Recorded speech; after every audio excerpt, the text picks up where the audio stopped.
Hello, everyone. Today, we're going to talk to you about how to effectively brand your business and give you some great business ideas.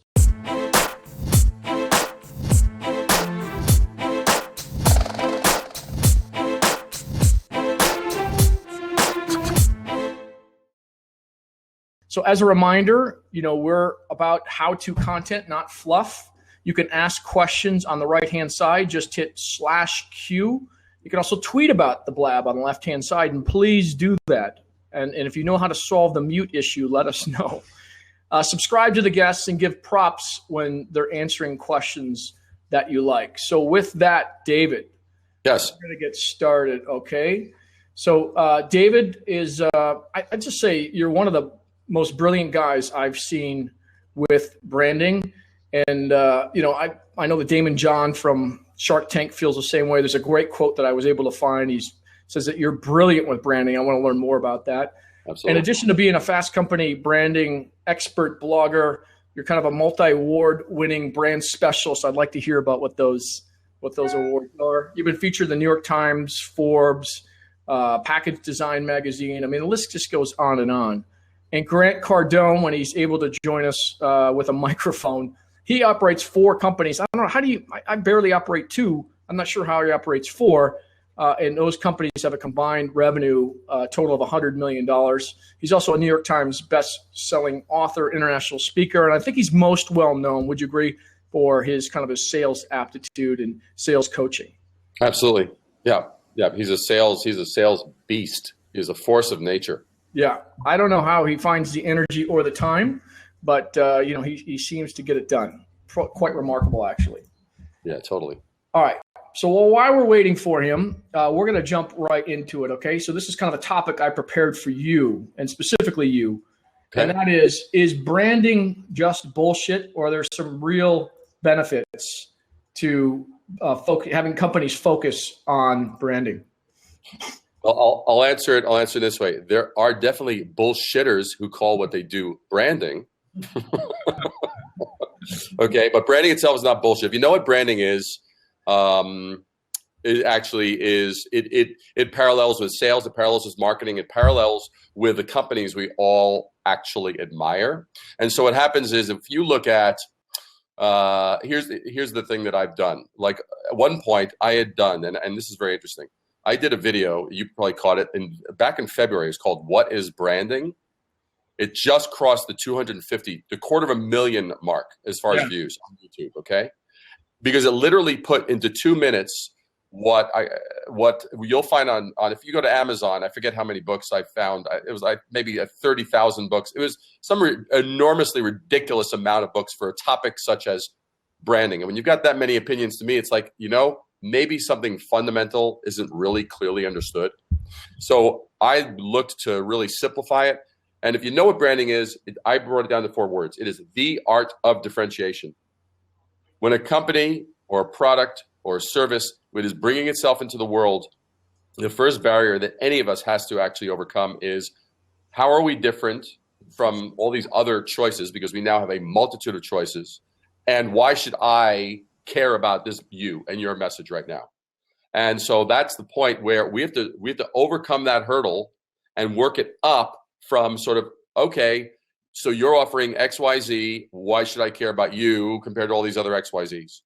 And differentiation is the tool that we use when we're successfully branding to actually overcome those hurdles. You kind of move it up, because at the first point of contact, it's like, yeah, next, it's like we're seen as the same as another offer.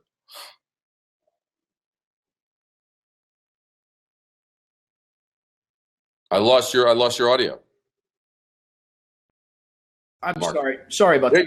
Do you think of branding as a logo, or just most people I think of branding as a logo or just a color scheme? Do you agree with that, or do you just that would be like saying the perfect way to dress for a meeting with a major corporate mogul is to wear a nice tie. Yeah. Well, there are other parts that go to the whole ensemble. So logo is one tool, and by the great brands of the world, it's probably one of the tools that we know them best by. So we might, of course, we all know Nike by its swoosh, but that's sort of the flag that Nike waves that we recognize and refer to it as. But that's one component, part of the whole entire branding pie. We know Apple by its beautiful icon, and the great brands of the world. We know them by those things, but that's one piece. Yeah, and they spent billions probably, if you talk about Nike, just to get them there. But I just think most companies think of as branding as just a logo and maybe a message or as a color scheme, and it's much, much deeper than that, right? Absolutely. But there are many tools, many facets. If you kind of break it into like a pie, I mean, you've got the language. What's the story? What's the story that we are telling others? What's something that's going to grip me emotionally, resonate with me because I'm not a demographic profile. I'm a person, and whether you're dealing with consumer to consumer or consumer to business or business to consumer, it doesn't matter. Whether you're talking to a business or a consumer, you are actually reaching out to an individual at the end point. And if we understand what their issues are, we will use the tools. So how do we talk about it? The way that we use in terms of color and imagery and design. The actual style. What's the personality? Are we spunky? Are we rebellious? Are we alive? Are we sort of very conservative and professional? Blah blah blah. What's our deal? And how do we separate ourselves from all the other ones doing the pitch? Yep. Well, and I just got notified by Grant that he's waiting for host to accept me. I'm not seeing it, Grant. If you can hear me, but let's jump right into kind of the next question. Here he is. Finally, we got him. Grant, there you are.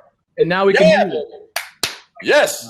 We got it. In just the nick of time, Grant, because I knew you'd have a great answer for this. So I'm going to throw it right at you, right?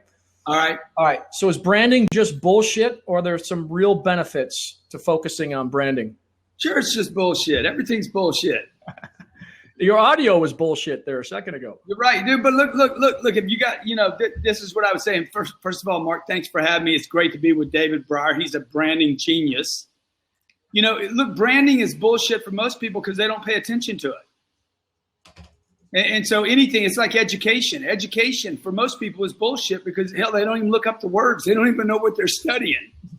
So business is bullshit for most people. I mean, 54% of all small businesses in America make less than $25,000. So they're like, that's bullshit. The guy that's broke thinks money's bullshit because he doesn't have any.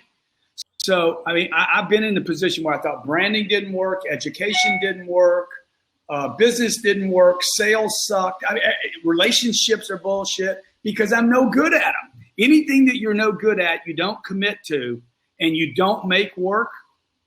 I watched a guy walk out of an AA meeting once, and he's like, "That AA don't work." I'm like, "When'd you have your last drink?" "Just a second ago."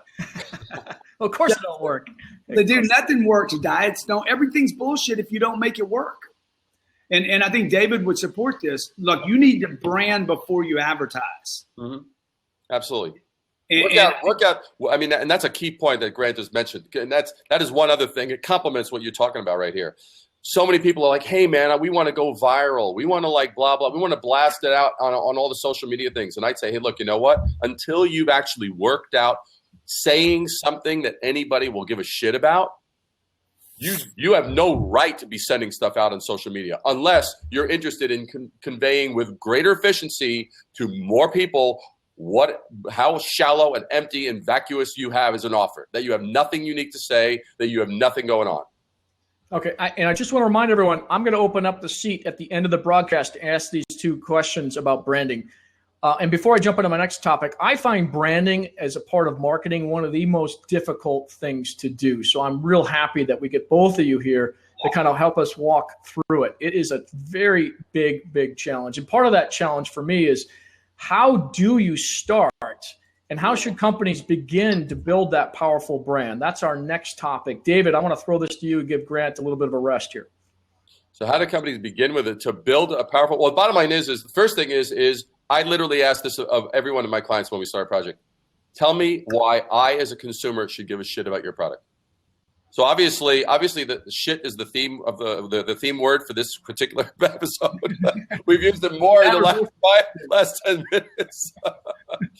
But the thing is literally, I mean, that's the thing. Tell me why I should care. And usually here's what happens. They go, oh, well, because we've got smart people. We care about you. We offer great service. We're knowledgeable, blah, blah, blah, blah, blah, blah, blah, blah. I said, good. Now, everything you've just told me is everything I would have been told by every one of your competitors if I asked them the same question. So again, I ask, why should I give a shit about you right now? Tell me a compelling reason. And we have to work that through. Sometimes sometimes it's a 15-minute conversation. Sometimes it's an hour and a half before they actually arrive at the other side where they go, either they finally spot it or they go, I don't have a freaking clue. And I go, there's the problem. I mean, now David, start there.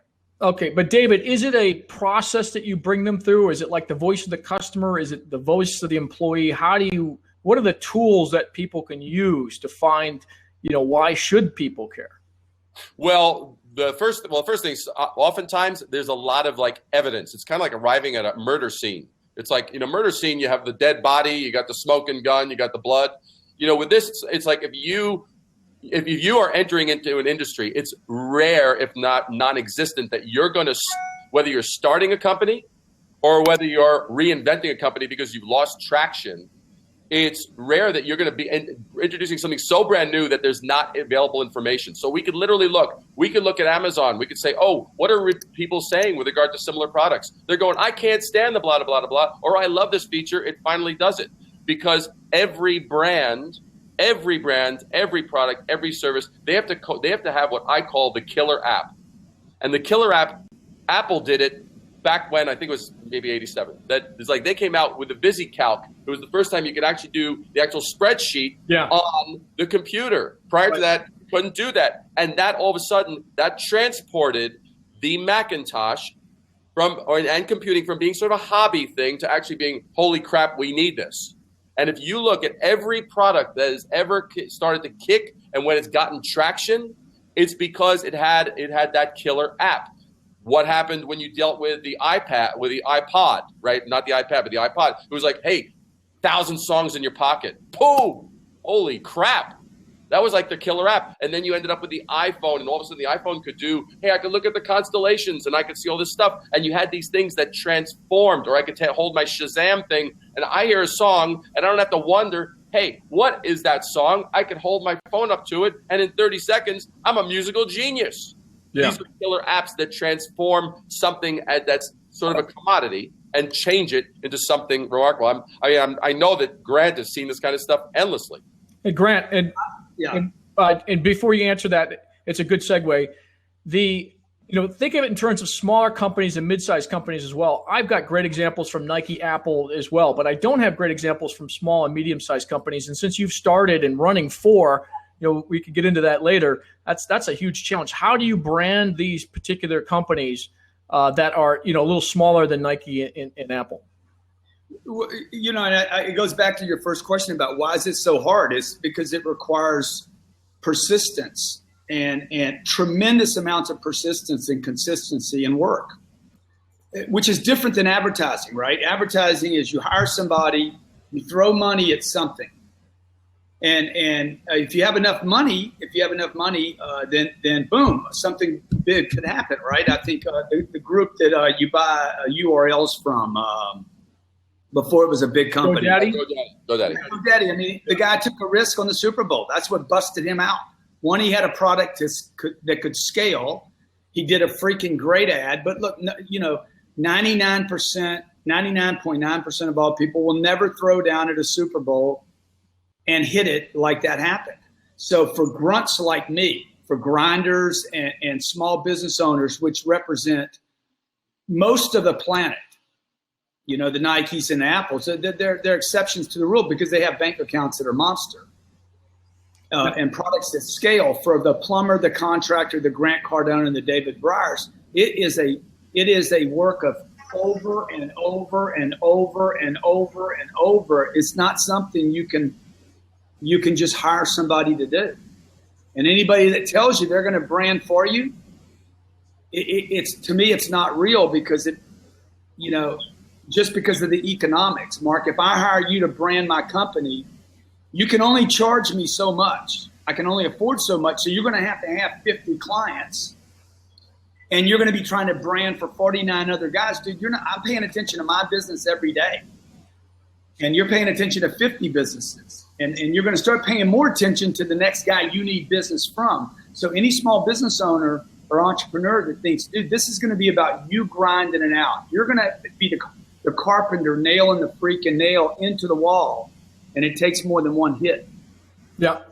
But David, I mean, this kind of brings us into our next topic. The world is very noisy, especially today. Anybody can get on a Blab or Periscope on YouTube. They could send emails out. I mean, so how do you differentiate yourself? I mean, very specifically, how do you differentiate yourself in terms of branding or any other method that you could think of that makes people think of your organization before your competitors? Well, I'll give you. Well, first of all, you have to really understand who the hell is your audience, right? Most companies are lazy and they're ridiculous. It's like, well, who's your like. Going back to Apple, just because everyone knows it, I mean, I'll just give that, and I'll give you a very tangible example. First, a small company right here in the Midwest. But like, when Apple was looking at the issue of the iPod, right? They didn't say, well, who's our audience? It's like, well, everyone with ears. That would be pathetically shallow, right? And that would be stupid. No, they identified. No, it was a younger audience who grew up on computers, who liked the instant gratification, who like to be immersed in their own world. They got their earbuds and like, oh, no, right? They're doing their whole thing. They identified that audience. That made it possible for them to then adjudicate what's going to communicate to that audience. Right. Now, that's the first issue. Now, take an example. Like, we all know beef jerky, right? Just beef jerky. Yeah. Well, there's Jack Link's owns like, I forget, their market share is ridiculous. It's very large. So there's a local Midwest company, an incredible product, but there's a space now that's opening up. It's the premium jerky space. It's where they actually have natural and they have healthier ingredients, organic, non-GMO, gluten-free, blah, blah, blah. Now, so I've been working with them for the past 10 weeks, and it's going to be killer. The before and after is going to blow your mind. But besides the design, the look, and this and the other, that will separate it out from the rest, part of it was, how do I, since this space is now starting to get crowded, there are other players. They're all saying, no, our stuff is premium. No, our stuff is premium. No, our stuff. What are you going to? You can only out premium each other endlessly. And so our whole thing is, I looked at this and I looked at the positioning. I looked at the opportunity, and here's what we came up with. It's like Nature's Original Protein Bar. Bam! All of a sudden, it separated them out from being, hey, we're one more, to now, no, we're actually what nature was giving you before somebody decided to like package it up with some nuts and fruits and stuff like that and put it in some cellophane for you. So like the whole thing of like, just as an example, that instantly separates it out from the other players but makes it also, if you look at the time history, that's like, wait a second, that was here before all this other crap was. So just that's a little micro example, taking a small company, making a very powerful statement. But that's perfect, David. How long did that process take, though? Let's put things in perspective. They need an expert like you. I don't think I could come up with that, for example. No, well, you either could or you couldn't. I don't know. I mean, I'd have to quiz. Mark, you can, and I hear what you're saying, Mark, because, what about if there is no beef jerky? What about you have an idea? Okay, like when I started my sales company, I had an idea. Nobody knew me, man. Nobody knew me. Nobody even knew my idea, right? In fact, the idea was in a contradiction to what had been working for years for this particular industry. So the only way I could differentiate myself from other similar ideas that were different was to be everywhere. Like, you need to get your client, your customer base, and people that know that customer to see you everywhere, on the bus station, on TV, on the radio, on the stream, on the tweet, on the Facebook. That's why people ask me this question about what is your favorite social media? Like, dude, asking that question means you do not understand social media. It's like, what is my favorite road to my office? The one that gets me there. It doesn't matter to me, man. I'll use a helicopter, a jet. I'll use whatever gets me to, I'll use a truck, I'll use a car, whatever gets me to the office, right? So the same thing with branding, man. Like, you guys got to think about using every potential. What I would do first, before I describe what my brand is, I would find out what my lines are to get to my public. So the channels. And then the channels, right? I would write down the channels. Did you spend a lot of money doing that, Grant, or did you? I spent no money doing that. I spent a piece of paper, like I'm taking notes right now. I spent a piece of paper. I basically did. It took 5 minutes. I'm like, okay, I'm Grant. I drew me. Okay, I want to reach 7 billion people. Perfect image. Okay, perfect, right? In shape, freaking lean. Okay, no muscle on there right now, and then I'm like, okay, what's a line? This is 2009, right after the economy collapsed. I didn't have any money to spend. I'm getting my freaking brains beat in every day. Everything I had accumulated is going away. So I said, okay, what could I use? Oh, there's that thing called YouTube. All right, so I wrote YouTube. I wasn't using YouTube. There's Twitter. I hated Twitter. Oh, Facebook. I hated Facebook even more than Twitter and YouTube. But what does it matter if I hate them? You know, I grew up in Louisiana. There's the old dirt roads. I might not like the dirt road, but it might get me where I want to go. So I started loading up communication on these lines. And, now it's Periscope and Meerkat and Blab and speaking engagements or whatever it is, right? I just started loading up content. I figured out my brand through quantities and frequency of dissemination. I did not figure out my brand by sitting down and saying, who am I? I figured it out by putting some communication on that line. So you just jumped in, and then people started to react to different things, and you decided, okay, this is who I am based on what the audience is telling me. Yeah, so in the beginning, it was all sales content, right? Well, the problem with that is the audience is only so big for sales content. So I'm like, what else am I? Oh, I'm a father. Maybe I should open up the content that I'm a father, and I love being a father. Oh, maybe I should open it up that I'm a good husband. I take care of my wife. I believe in monogamy. I believe in commitment. Oh, man, you know what? I've started a home business. So I started broadening out my message. So like Monday through Sunday, what I do is a different message every day that basically says to the audience, dude, I want to help you with this information. That's why I'm here. I expect to help 99 people and maybe one pay me. And I want to help you. I want to stay connected to you. I want to build my network up, and I want you to associate me with something positive. Okay. Not necessarily ROI. I'm not measuring ROI when I'm doing this activity. Okay. All right. That's an important point that Grant just mentioned. It's actually, what's the value that you as a brand, whether you're a person-driven brand or a service or whatever it is, what's the value that you are bringing to the actual experience of the person on the other side of the table? To me, the way to be most successful is to ensure, how the hell am I making the people around me successful? Okay. You have to be a source point of actually helping others, being of value to others, providing information, providing insight, providing understanding. To the extent that you provide that is the extent that you will be seen as valuable. Most people are like, oh, I want to be seen as valuable. Well, then freaking make yourself valuable. It's like, be of value, provide value. And that's what a brand has to do. Okay. I want to remind everybody before we go to the next topic that I am going to open up the seat at the end of the show so you can ask specific branding questions to these two geniuses, okay? All right. So let's go into the next topic. This is one of my favorites. What are some of the top branding examples that you guys can share with us from small to medium-sized businesses? So we've all heard of the Disneys, Apples, Nikes. Let's hear about some small businesses, some medium-sized businesses that you guys like to point to as examples of great branding. Look, Gary Vaynerchuk has done a great job of branding himself. Okay, so you're not going to think about Gary without thinking about hustle. Yeah. He works the hustle angle, and he played out his wine piece. So some branding, I think about in that same genre, like the Tony Robbins guy, and the Walking on Fire. He's branded himself almost into a niche that is damaging to him, because you can see him trying to get out of it, which is just strictly motivation. When today in a tough economic times, people don't want just a moment of inspiration. They actually want skills. Yeah. Seth Godin. I'm thinking about people right now, right? Seth Godin has done a great job with his bald head, you know. I mean, I could never pull up what Seth does because I'm so good looking.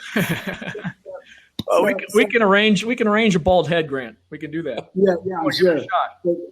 So if there's a knock on your door, that's the barber coming over right now, man. yeah. David, how about you with a small company? The first thing that comes to my mind is like a Lululemon. They did a great job of branding early on, and they just took it to the extreme. And now they're a bigger company. But one example that just comes to mind from my end. Totally. I mean,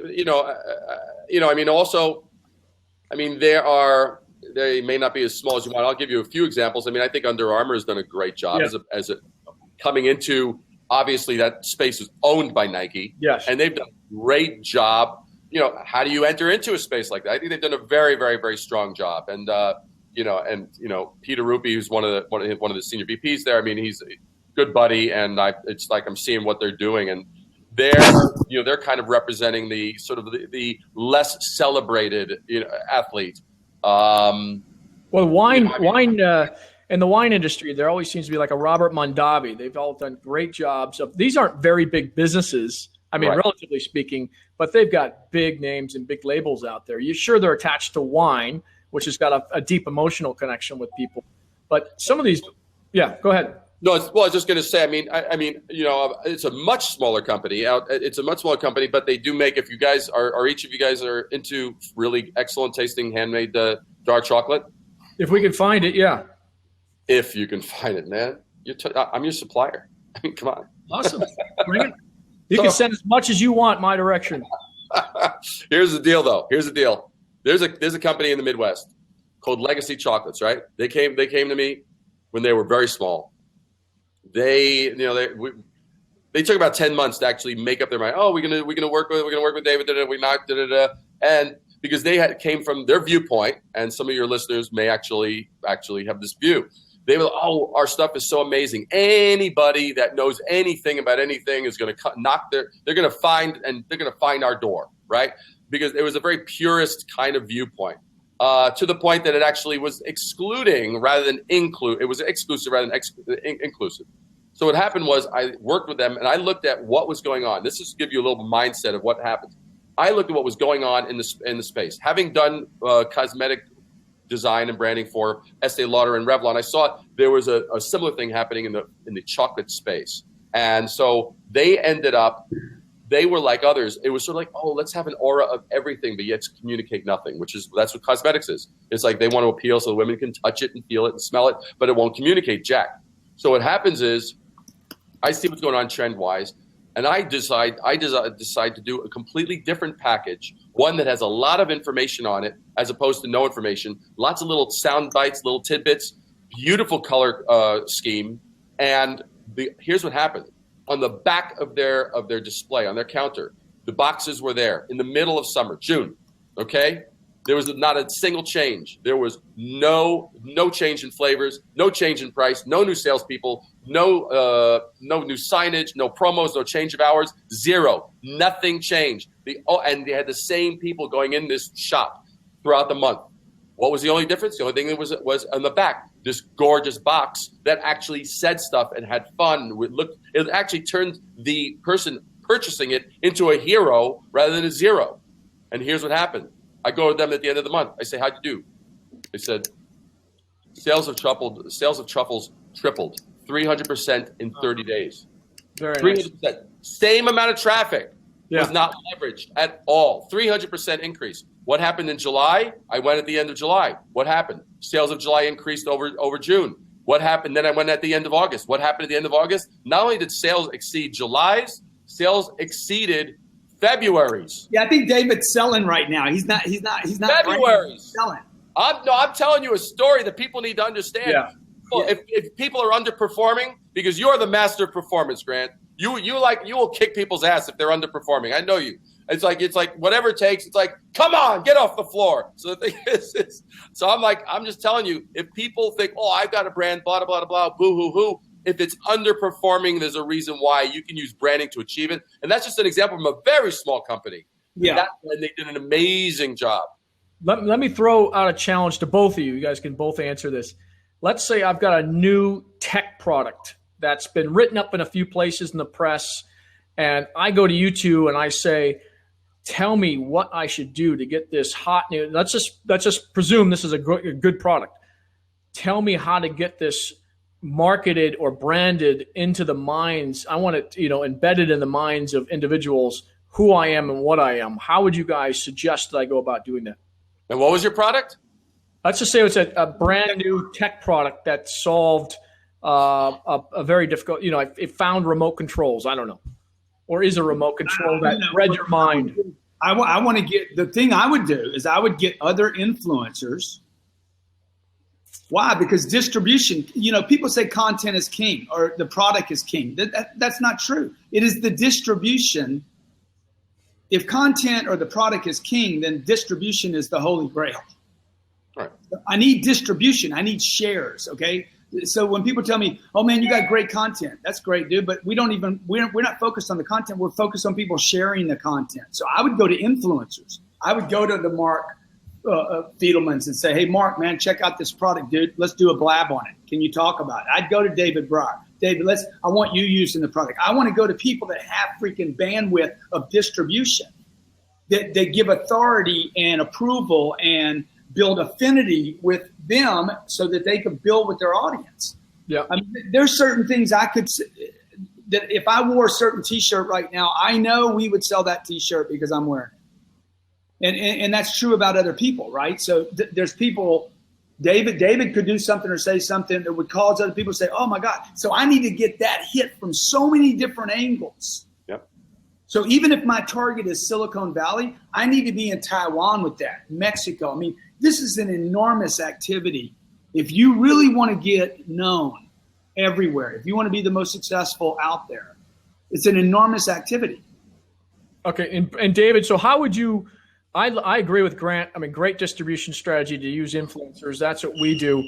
And there's some branding, potentially some branding with that. I mean, if you're leveraging the trust and the relationships that you have with influencers, but how would you brand this brand new remote control? You know how many remote controls are out there. And I want to bring this to market. Let's just say it was written up by the press. How do you begin to tell me how to brand something like that seems to be a commodity? What problem is it solving? It can read your mind. I can tell you right now, the biggest mind, dude. Perfect. It can read your mind. And change channels. What? It can read your mind and change channels? Yes. Good. As long as it does it with like 4 buttons or less. That's the biggest bitch that everybody has with regard to remote controls. If they have one. David, it reads your mind. There is no buttons. Yeah. Hey, there's no buttons, dude. What? There's no buttons. It reads your mind. You think bang. It's like, so it's the buttonless. It is like the buttonless. All you have to do is have it within 10, within a foot of yourself, and then it just goes boom. But that's the thing. I mean, what's the bitch that we each have? I would say, to me, the bitch is, I hate all the amount of buttons. It is so convoluted. You can tell every one of the existing remotes out there have been designed by engineers, not by people. Yeah. Yeah. I think the issue, though, here, Mark, is going to be speed is going to be a bigger issue in this particular example. Speed to market is going to be a bigger issue than branding, because, and I think David will agree with this, like you're going to get knocked off. If you're an unbelievable product, somebody is knocking you off. That's so you're better off with a smaller percentage. I would go to the giants. If you got that kind of idea, Mark, different than a contractor or a plumber in Orlando, you got that kind of big idea, so you got to be thinking, don't worry about branding. You need to worry about speed to market, and you need to get to the giants that would want to help you disseminate this to the masses as quickly as possible, because it's going to be knocked off. Okay. Yeah, there's truth to that.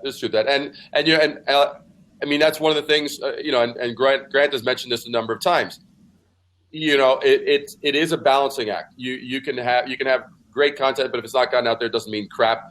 And you can go the other extreme. You could have stuff that has no depth to it and get out like a truckload of stuff like everywhere. But if it's not providing value, again, it's going to be short-lived. So that means you're going to have to work 10 times as hard, because otherwise it'll be like, well, people go, all right, you're going to have as much trail off and loss because there's not enough traction to really build the relationships. And because that's one of the things. I mean, I do what I do, but I have my secret weapon guy, Justin Matthew. He's like the top guy. I mean, he's freaking like in like the top 4 in the UK. He's got more Google as far as the amount of circle shares. Yeah. He has number 1 in the world. Not Google itself is number 3. Okay? I mean, it shows his influence. He is my secret weapon, actually getting the word out there. And by the way, he wanted me to tell you, Grant, that he loves you. He is like a total fan. Where is he? How come he's not on the why isn't he here? It's a damn good question. Well, I mean, you mentioned this thing about branding, and it's a damn good question. Now you put me on the spot. There you go. Justin. All right. So Justin what? Throw me into the bus. Yeah. What's his last name? Let's all tweet him at the same time. JMH Hacker. JMH Hacker. I want everyone to spam JMH Hacker this second. All right. So let's another reminder before we move to the next topic. I am going to open this up for specific branding questions to these two gentlemen, and I do use that term loosely at the end of the show. All right, let's move to the next question. If you think about Apple, right, I think of Apple as one of the best branding organizations in the world, especially when Jobs was at the helm. But they've in the past associated themselves with famous image makers. I think of Lennon. I think of the Beatles. They're always bringing that kind of imagery into their organization and their branding in the minds of people, because those people were the big change makers. And Apple, touts themselves as, bring about change. These are things that you like. So when I think of embedding, the image of a company in someone's mind, are there any specific tips that you have for doing that? Is there any psychology around that? How do we get to that point?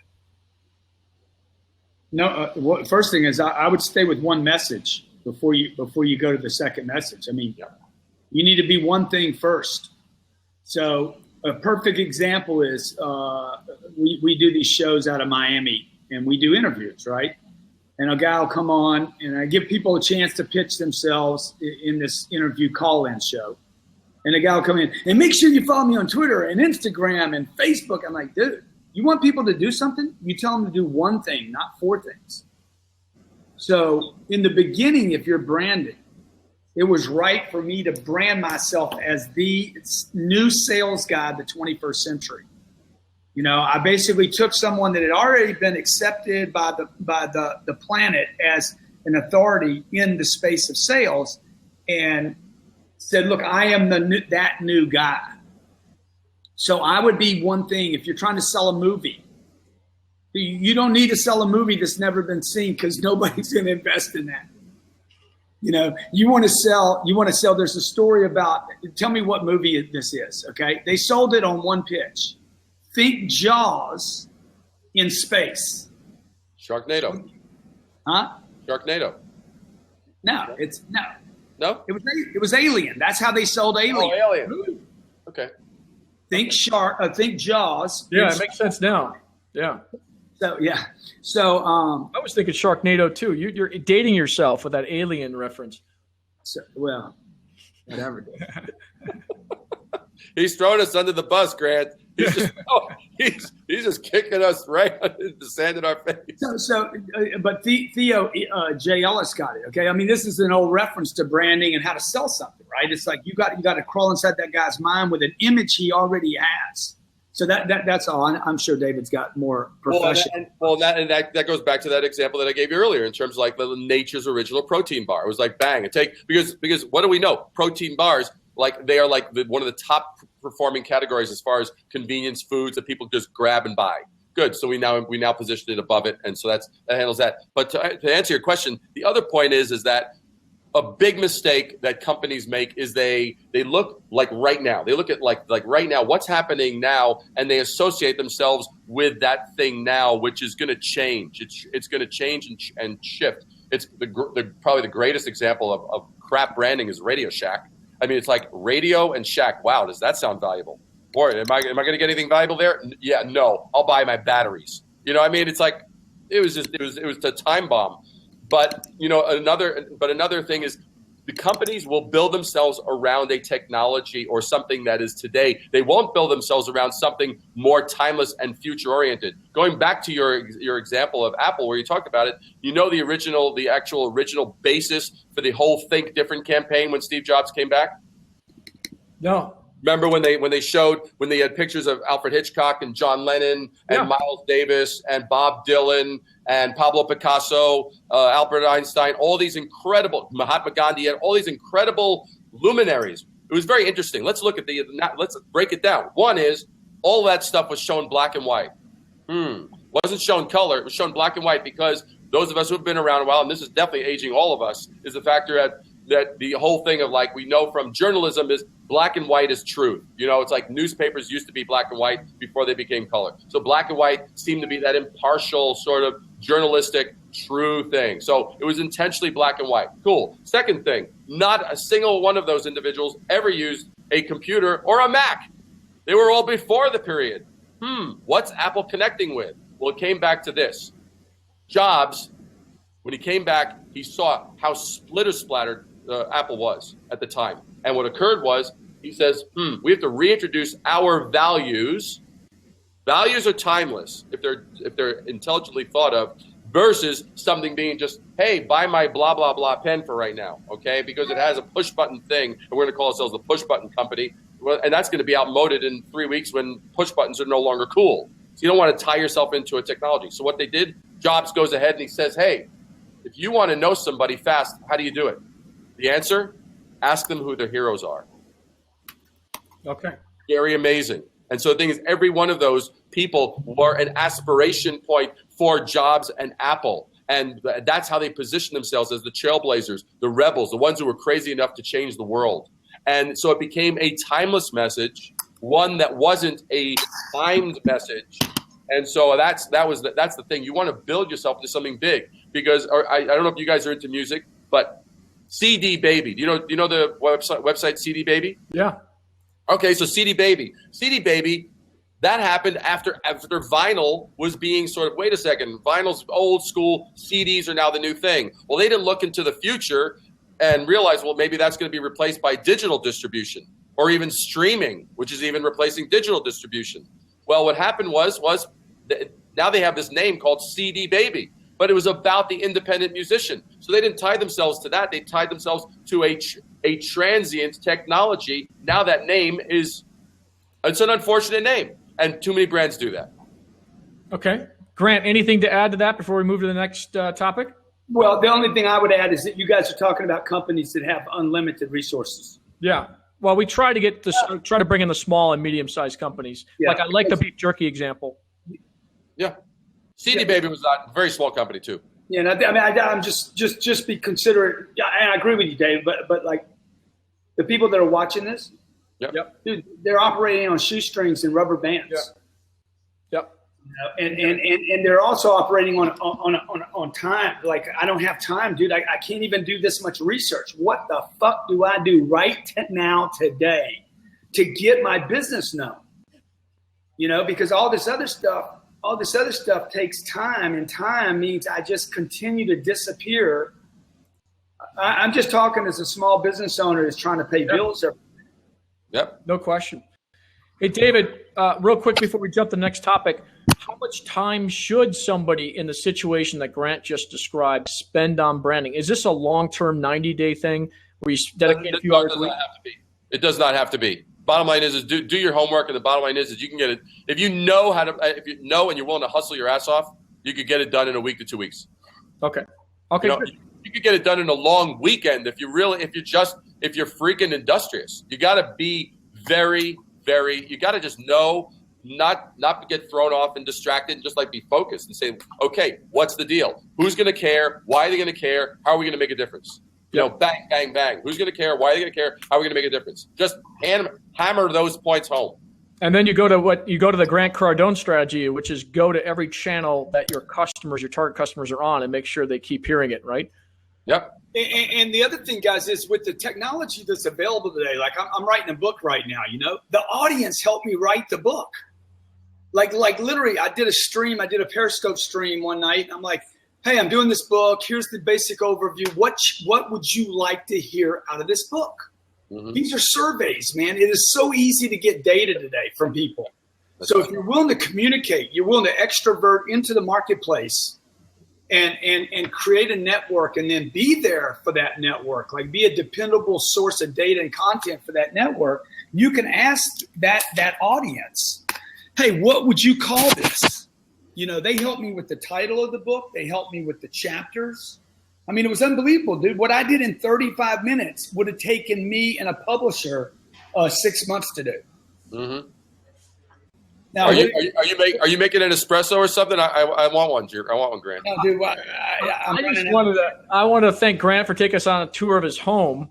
Yeah, I'm looking for outlets. Is what I'm looking for. I just got back from Clearwater. I was in Clearwater. I flew in today, so I flew in, Mark, just to do this for you. So don't try any shit with me right now. Well, we appreciate it. We appreciate it. All right, last topic before we open it up for questions. Okay, for me, I have seen many examples. Does anybody know what they're doing with these little videos though on the side? No, I see them. I don't even know how to do that, man. Oh, there's a GIF capture. Yeah, I think they're hilarious. So, David and Grant. What are David? All right, we got to get serious, guys. Listen until the recording ends. What are some specific challenges, David or Grant, that you guys have seen with branding? Either challenges that have gone wrong or challenges that you find people just can't solve easily when they're going about branding their organization or themselves, for that matter. I'll tell you the one that immediately comes to mind is usually people, businesses of any size, large or small, they're in love with they basically are like teenage infatuation. They're so in love and convinced of the absolute incredibleness and how what they're going to do is actually going to change the world. They're so freaking close to it, they've lost all perspective. And Grant made a very, very key point of the factor of like you have to be sort of extroverted into your industry. It's like, you know what? The bottom line is if other people are actually saying this is great and this is going to change my life, then you've got something. You saying it doesn't matter. People are usually too close to it, and I think that's the biggest value that any of us bring to the table is that outside view where we can actually say, okay, well, I understand that you're having a mad love affair with this thing that you've just created, and we can now ask the hard questions. Yeah. And I think David's right. Like my first gig, you know, the thing that I thought people were going to respond to was the thing they hated the most about the idea. The thing that I would go to sleep and fantasize about, nobody wanted anything to do with. And for a year, I just kept pounding away. Oh, I got to keep pounding, but I wasn't getting anything from it, right? But I was infatuated with this concept. I can't hear Mark anymore. Mark, Grant, how did you know when to change your brand then? It took you a year. Hopefully it doesn't take the rest of us a year, but I brought a guy into a meeting I was doing. I said, look, man, I brought a third party and he wasn't even in the industry or the space. I said, just watch what I'm doing, man. I want to get your notes afterwards because clearly, I think what I'm saying is brilliant, but nobody else is willing to pay for it. And so at the end of the meeting, he showed me a couple of things that he thought were turning off the audience. And I tweaked that and did that a couple more times until I had something people wanted. Okay. David, anything to add to that? No, I think that's spot on. I think what Grant just said is spot on. I mean, he was smart enough to realize that, hey, look, the bottom line, I'll put it to you this way. We're moving our offices in about a month. Beautiful offices. It's going to be great. And so the last month and a half, I've been going through the stuff that has been through the office and throwing away a truckload of stuff. And I'm going, wait a second, I've been holding on to this for 20 years, 25 years, And I'm looking at that going, I'm having conversations with my younger self saying, if you only knew, if you only knew. I'm going, wait a second, if I knew how to leverage X, Y, Z, I could have had a totally different, trajectory of like at one point in my career with this or that, the other. I was doing stuff at 22 years old. I was like kicking butt, but I didn't know how to monetize it or this or that, the other. And so I'm looking at these things and some days I'm like, so this is happening on the weekends. But so I go home at the end and I'm like, this is depressing. This was really depressing. You know, I mean, it's so depressing that Grant is going over. He's grabbing himself a drink. That's what's happening. All right, Grant. Anything to add to that before we open it up for questions? No, it's just like, you know, who are you? You know, this is the trouble I think CNN's had problems with. I know who Fox is. I never know what's going to actually happen on CNN. I'm starting to get a sense of who they are. Like, you got to get clear about who you are, and then you got to be willing to be there 24 hours a day, delivering that message over and over. I think TV media is a perfect example of how somebody would brand themselves as an individual or a company. Okay. Be there 24 hours a day, pound the message in, get half the people to hate you and half of them to like you, and you're a freaking monster success. Okay. All right. So we're going to start the Q&A period. Now, introduce yourself and then ask either one or both of these gentlemen a question about branding. Great. Hello. My name is Bryn Tillman. I am a LinkedIn and social selling trainer. I've done a pretty good job building a tribe and branding in that world as my company, Social Sales Lincoln, as Bryn Tillman. My question is, with partners, one or two are in the room today, we are launching a new business, same world, social selling, but different logo and a different offering under the same umbrella of coaching, social selling, and training. So my question is, how do you launch a second brand leveraging your current market without diluting the story?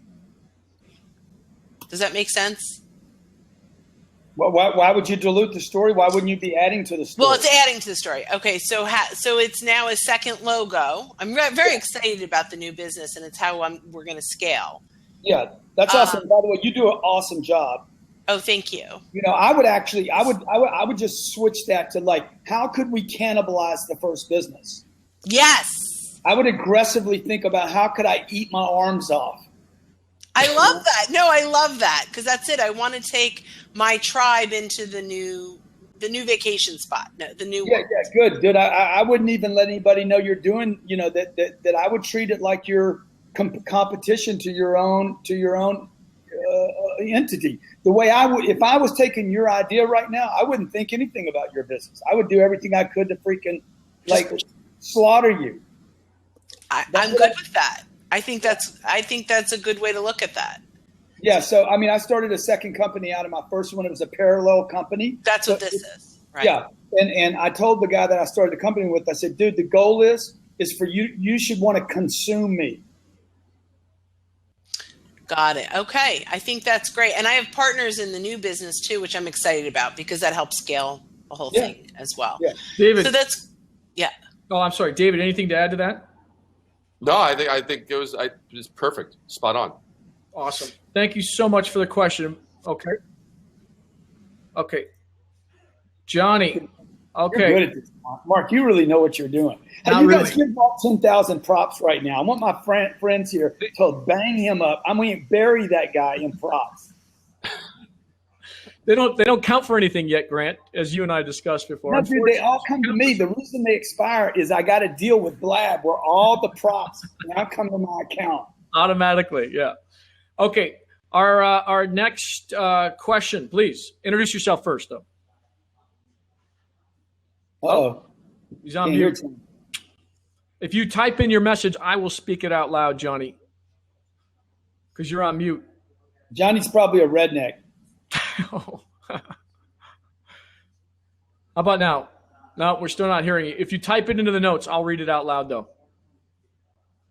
Dude, I said he's a redneck. Rednecks can't type. Well, he's probably got the same microphone you had earlier, or I had, one of the two. Yeah. All right. He's typing something out. He typed out redneck. That might be his question, actually. No, they're saying he's drinking during the day. Johnny's drinking and watching Days of Our Lives, the old soaps. I think what's on the background? You got the news show on the background there, Grant? It's no, that's probably Fox, I guess. Okay. All right, Johnny, did you type your question out? I haven't seen the question. We might want to move on, brother. Yep. All right, he's watching Dukes of Hazzard. Wonderful. All right, I don't know why we couldn't get him. Anyone else that want to ask a question? Okay, here we go. Bruno. Sure, what's up? What's up? Mark, you do a great job, buddy. I just want to say that. He's here he is. Bruno, introduce yourself. Bruno. Hey, Bruno. Hey, what's up? Thank you for sharing this great information about branding. I'm loving it. What I think that it would be great, though, is to how can a person, an individual, personal brand himself in the marketplace. And I want to personally thank Grant for saving my career, saving my life, really, with one episode of his Young Hustlers podcast and show, because he did this show about personal branding. And it was a time where I thought that I needed to create my own company, be an entrepreneur, be this tech guy who launches apps, killer apps that will change the world.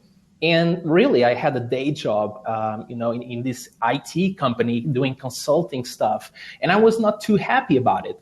And in this episode, Grant said, "Hey, man," he was not talking directly to me, but it felt like it. He was saying, "Hey, man, the reason why most people are not motivated is because they are retreating. Instead, what you should do is expand and dominate the space. And really think about, what do you want to be remembered for? What is the brand that you're leaving right now in people's minds? Because right now, you are already your own brand manager. You need to figure out, what the hell do you want people to remember you for? Are you going to be remembered by the one who does whatever it takes, or the one who does just enough? Are you going to be remembered by the one who comes late to the office and leaves early, or are you going to be remembered by the guy who does whatever it takes to get the job done, is focused on serving the clients and just do an amazing job?" And at that moment, I thought, oh my God, I'm killing myself right now for not realizing the amazing power that I have to brand who is Bruno Coelho. And I want to be remembered for what? Doing whatever it takes to be a person who expands people's potential and helps them create an impact in the marketplace that not only drives meaning, but also money. Of course, we need both, right? We need to feel significant, but also to have some money to support ourselves, support our clients, to support our people. So thank you, Grant. And I would love to hear your thoughts about personal branding, guys. Thank you for having me, by the way. Okay. And by the way, before Grant jumps in, we just did a personal branding show. You could find it on YouTube. Okay, cool. All right. I'll type it into the notes here. But Grant, do you want to give a kind of a... I think it's important that everybody takes the time to open a dictionary up, if anybody uses those anymore. I look up words all the time. If you look up the word brand, it originally meant to brand something as yours. It was to burn in. It goes back to the time when the rancher would brand their cattle. That's really what you're doing with branding. You're trying to burn in an image or an idea or a concept into the mind of a target market. So that Bruno saw me on a network called Grant Cardone TV. I created that network in order to give people who I am, like over and over every day, reaching to work out my message. And Bruno's a guy I probably worked my message out on. Somewhere along the line, I figured out, this is who I am. This is what I'm supposed to be doing. This is what my purpose is. I mean, this isn't just about commercials and money. It's about finding out who you are so you can really be you every day. And that requires somebody to make a commitment to communicate something, communicate anything. You'll figure out, that's not what I am. That didn't feel good when I was saying that, and then you'll finally do it enough times. I don't think you can ever figure out your brand until you're frequent with the discovery of that brand. Okay. All right. You got to get frequent before you can get good, right, Grant? Yeah. Get frequent before you can get good. Thanks, guys. Hold on. All right. We got one more question, then we're going to wrap it up. Matt Gibson. Matt, how are you? Hey, what's up, guys? Hey. Good.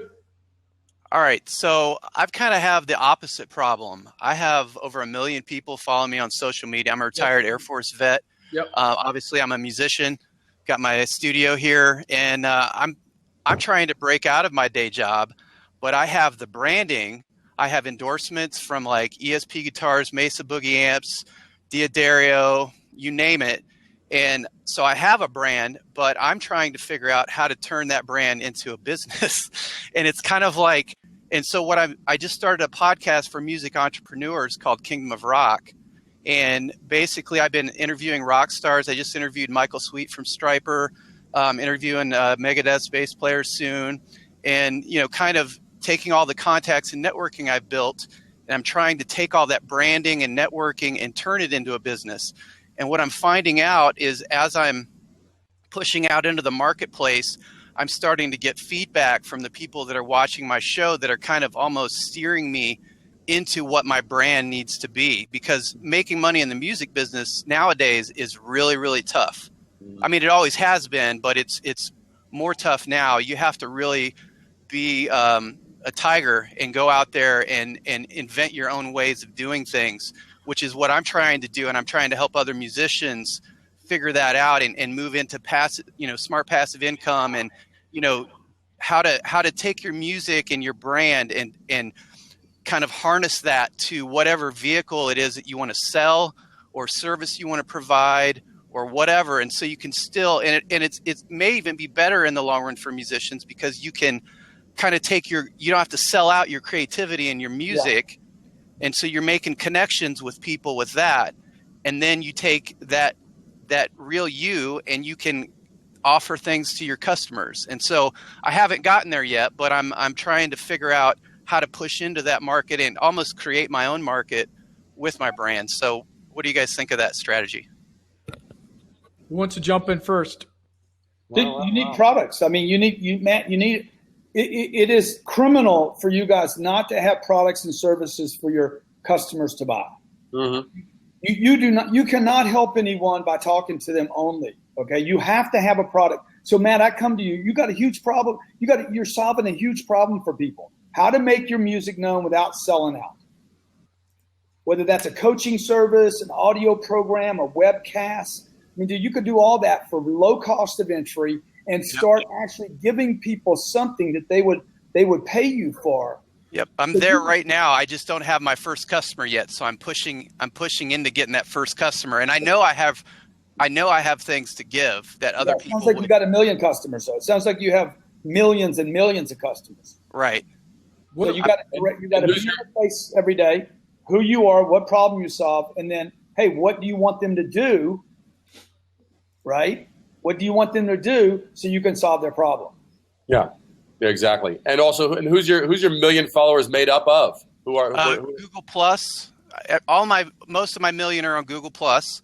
Not channels. Who? I mean, like, are they also musicians who are or listeners? No. I would say because I was on the suggested user list for a while. And so a lot of those were people that were following me as a social media personality or just somebody that was interesting to them or whatever. So I would say I don't really know, but I did just form a online community for music entrepreneurs and people that are following me and on other networks to kind of come into one place. So I'm trying to I have like 3 online music entrepreneur communities that I'm trying to get people to join. And then I can kind of, I have the big picture umbrella, the branding that kind of gives me credibility, and then I'm trying to get all my customers in one spot. And the podcast is doing that as well. I'm starting to get people to come in and respond to it, because the interviews that I do are not like what's going on with you. It's more like, what are you doing to make a living in today's music business? What struggles are you having? Stryper just got 44 in the Billboard Top 200 and they sold 10,000 records. 44 on the Billboard Top 200, 10,000 records. That's not very much money in their pockets for a band. So that model is no longer a valid model to make a living in today's world. So unless you're huge, and that still isn't enough. So, we got to figure out, and I'm doing surveys.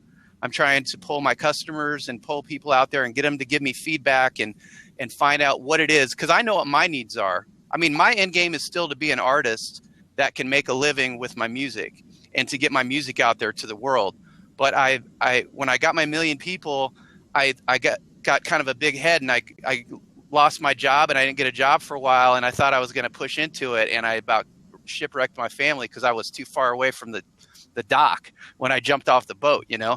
So, you know, but I'm just trying to, go ahead. Matt, Sorry. I have a question for you. Have you thought about some kind of subscription program that you could offer, whether it's information or some kind of product offering, a monthly product offering? Yeah, well, right now, I've just, like before, well, I was watching you guys upstairs. I was typing up a musician resource guide, and I'm taking all of the links that I've been acquiring to put together my business and all this stuff and musician resources, and I'm making it into a kind of a email reward, like for signing up for my email list. And then I'm going to try to push people. I'm trying to put together like a roadmap. Let's say you want to be a touring musician. Well, actually, I'm going to start with like StrengthsFinder 2.0 and assess your strengths as an artist and find out what other areas could you pair with your art, you know? And so I'm going to make like this roadmap for a musician that takes off on different paths, like touring musician, studio musician, whatever, and try to figure out ways to pair skills and other valuable parts of the artist with their music, and to monetize and to help them make money. And so I guess what I want to do is have a membership site. To kind of the long answer to that is, yeah, have a membership site where people will join and have. Let me interrupt you, dude. Okay. Yeah, sorry, dude. I'm all over the place. You got to get your pitch tight, dude, because you got to get it down to something. Sucks. Yeah, your pitch sucks, dude. Yeah, it does. Because you're not clear about what you're going to do. Okay, the subscription thing is not going to work for you right now because it's not going to monetize enough. You need money, dude. You need money. So you need something. You need a $400, $1,000, a $3,000 product. What you're going to solve for freaking musicians is a big problem. It's a huge monster issue for guys that love. Those guys don't want money, dude. They want a solution to their problem. So it's going to be as hard to sell a $5 subscription as it is to sell a $2,000 product. I promise you, from personal experience, it's as much energy to give money away today as it is to get money. So you're a vet, dude. You're a vet and an artist, okay? You served this country. Now you need to put yourself in harm's way in the economy. Provide a great product. I would not rely just on Google. To me, that is completely ridiculous. Use every medium possible. Be there every day. And in every presentation, man, you have something to offer people. And you should be getting people to tell you, man, I hate the way you're always trying to sell me something. That should be your first target. Because if you don't get that, you're not asking for anything and you're not solving anybody's problem. So if I was coaching you, I'd say, hey, dude, your goal is to become known as the artist that refuses, that is willing to sell out. Because that's what you hate. You hate that concept, right? Right. You're willing to sell out, dude, so that you can have enough survivability and economics so you could actually change the music industry. Okay.